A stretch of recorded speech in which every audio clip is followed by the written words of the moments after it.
Algaview, powering you. Perkenalkan, kami dari tim Nabastal Universitas Pertamina, beranggotakan saya sendiri, Hans Barok, lalu teman saya yaitu Faris Alfarizi, dan satu lagi adalah Ida Bagus. Algaview mengangkat beberapa masalah di Indonesia, yaitu ketergantungan impor BBM, lalu tingginya permintaan biodiesel, lalu dekarbonisasi, dan gas rumah kaca di Indonesia. Inovasi ini kita akan terapkan di Jakarta khususnya, yaitu karena luas Jakarta ini di 66.150 km persegi dengan total CO2 yang diproduksi setiap tahun di kisaran 206 juta ton CO2. Inovasi kami ini kita proyeksikan menjadi 3 proyek, yaitu tahap pertama yaitu research, yang kedua adalah pengembangan mikroalga, yang ketiga adalah controlling system. Dengan tahap developmentnya sendiri, yaitu yang pertama kita mencari investor, lalu kerjasama dengan pemerintah pusat, khususnya di sini pemerintah daerah, lalu kerjasama dengan pihak eksternal. Lalu untuk fasenya sendiri kita bagi menjadi 3, yaitu pada fase yang pertama yaitu 1-6 bulan yaitu riset dan kerjasama dengan berbagai pihak. Lalu di 6-12 bulan yaitu pengembangan, dan di 12-18 bulan adalah pengembangan lanjutan. Untuk solusinya sendiri, inovasi ini menggunakan alga chlorella yang bisa dipanen setiap 2 minggu sekali. Lalu kita membuat 3 skema, yaitu skema optimis, mid, dan pesimis, di mana untuk hasilnya sendiri kita bisa memproduksi di optimisnya itu di 1.200 liter per tahun, lalu di midnya di 1.000 liter per tahun, dan di pesimisnya itu 850 liter per tahun. Lalu dengan dampak yang bisa diharapkan yaitu penyerapan CO2 setara 738,4 ton CO2 per tahun sampai dengan 1041,4 ton CO2 per tahun. Lalu selanjutnya untuk principle of green chemistry pada inovasi kami, yaitu kurang lebih ada 7 chemical and product, lalu increase energy efficient, lalu use catalyst, lalu ada less real time to prevent pollution. Nah, untuk inovasi kami sendiri, ini adalah generasi ketiga, yaitu pada generasi pertama yaitu menggunakan kelapa sawit dan jagung, lalu di generasi kedua adalah limbah pertanian dan minyak jelantah, lalu di generasi ketiga yaitu menggunakan mikroalga.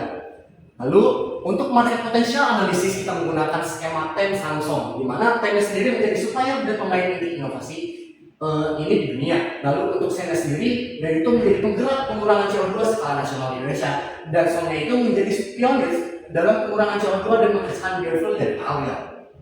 Lalu untuk bisnis lainnya sendiri, kami melihat customer segment kami yang besar, yaitu pada sektor kendaraan, khususnya transportasi, yaitu kita targetkan pada Yamaha dan Honda. Lalu selain itu untuk CO2 sendiri, itu kita targetkan kepada pemerintah daerah. Untuk value proposition, kita tadi sudah jelaskan bahwa ini kita bisa membuat biofuel lalu bisa mengurangi CO2.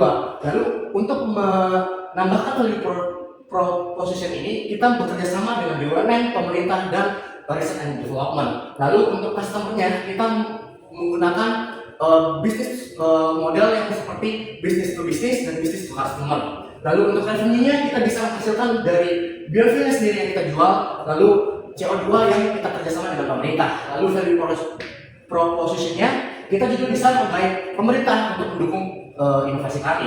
Lalu untuk partners utamanya itu di government, di PT Pertamina, dan lainnya. Lalu untuk cost structure-nya sendiri ada biaya investasi di teknologi dan infrastruktur, biaya R&D, lalu biaya operasional dan pemeliharaan, dan biaya regulasi. Lalu untuk revenue-nya sendiri, ini ada 3, yaitu pada tahap skema optimis itu di ROI-nya di 9%, lalu di mid-nya ROI-nya di 7%, lalu untuk pesimistiknya ROI-nya di 6%. Selanjutnya untuk financial project, kita untuk skala di pesimis itu IRR-nya di 4%, lalu di mid itu IRR-nya di 2%, dan untuk pesimis itu di 1%, dengan kebutuhan dana kurang lebih $10.000 yang akan digunakan pada tahap operasional dan maintenance. Selanjutnya kita asumsikan pertumbuhan net cash flow per tahun adalah 5% sampai dengan 60%, tapi kita di sini menggunakan yang 5%, di mana di tahap optimis ini NPV-nya di kisaran 7.000-an, lalu di medium itu kurang lebih di 5.900-an, lalu di pesimistiknya sendiri di 5.200-an. Lalu untuk marketing plan-nya sendiri pada tahap preparation, kita akan bekerjasama dengan pemerintah Provinsi DKI Jakarta khususnya untuk membuat farm alga ini di lahan-lahan kosong. Selanjutnya untuk tahap development sendiri, kita akan menempatkan reaktor beberapa tempat strategis, bisa di jalanan di Jakarta dan bisa juga di gedung-gedung pemerintahan milik DKI Jakarta. Selanjutnya untuk tahap lanjutannya, kita bisa menjual dan mendistribusikan ke perusahaan-perusahaan yang menjadi target market kita. Terima kasih. Algaview, powering you.